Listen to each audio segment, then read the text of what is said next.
எல்லா நேரமும் காவேரி அழ வச்சுட்டே இருக்கிறதும், அதை வச்சு மட்டுமே கதையை ஓட்டிலான்னு நினச்சோம். என்னதான் நடந்துகிட்டு இருக்கு இந்த கதையிலங்கிற மாரி ஆயிடுச்சு. அதாவது இந்த மனக்குழப்பம் இருக்கு, அவங்க வந்து ரொம்ப யோசிக்கிறாங்க அப்படிங்கிறத காமிக்கிறதுக்கு ஒரு வித்தியாசமா கூட இல்ல. தினமும் இதே தான். அதாவது விஜய் வந்து என்னாச்சு? ராகினி என்ன பண்ணா? ராகினி உன்னை கூட்டு போய் என்ன கேட்டா? அப்படின்னு கேட்க, ஒன்றும் இல்லைங்க, ஒன்றுமே இல்லைங்க, அவள் எதுவுமே பண்ணலங்க அப்படின்னு இவங்க சொல்கிறதும். இது மட்டுமே ஒரு 3 நாளாக திருப்பி திருப்பி லூப்பில் பார்த்துட்டு இருந்தா மண்டையில் லைட்டாக வந்து என்னடா ஒரு மாதிரி கன்ஃபியூஷனாக இருக்கேங்கிற மாதிரி ஆயிடுது.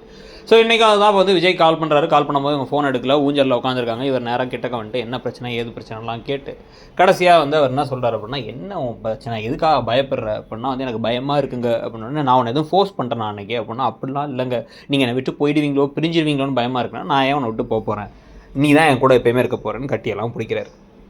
அதுக்கப்புறம் இவர் என்ன சொல்கிறாருன்னா, உன் பிறந்த நாளைக்கு நான் அவ்வளோ விஷயங்கள்லாம் பண்ணல, என் பிறந்த நாளைக்கு என்ன செய்ய போகிற அப்படின்னு கேட்டால், உங்களுக்கும் கிராண்டாக பண்ணுறேன்னா அதெல்லாம் வேணாம், நீ காசெல்லாம் கொடுக்காம எனக்குன்னு ஸ்பெஷலாக ஏதாச்சும் கொடுக்கணும் அப்படின்னு இவர் சொல்கிறார். உடனே இப்போ என்ன ஆகிடுது அப்படின்னா வந்து இவருடைய பிறந்த நாளுக்கு அவங்க வந்து வெண்ணிலா கூட்டம் நிறுத்துறாங்கிறதான் இருக்க போது போல்.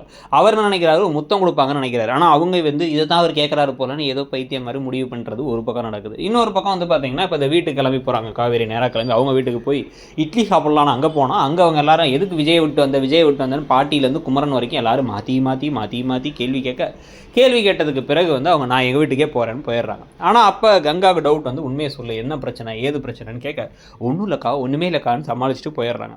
இதுக்கு நடுவில் யமுனா என்ன பண்ணுறாங்கன்னா, அவங்க மாமியார் வந்து நீ சமைக்கக்கூடாதுன்னு சொன்ன உடனே நான் போலீஸ் கேஸ் கொடுத்துருவேன்னு மிரட்டி வச்சிருக்காங்க. குமரன் திருப்பி நைட்டு டெய்லரிங் காலைல ஷூட்டிங் போகிறாரு. நீங்கள் என்ன நினைக்கிறீங்க?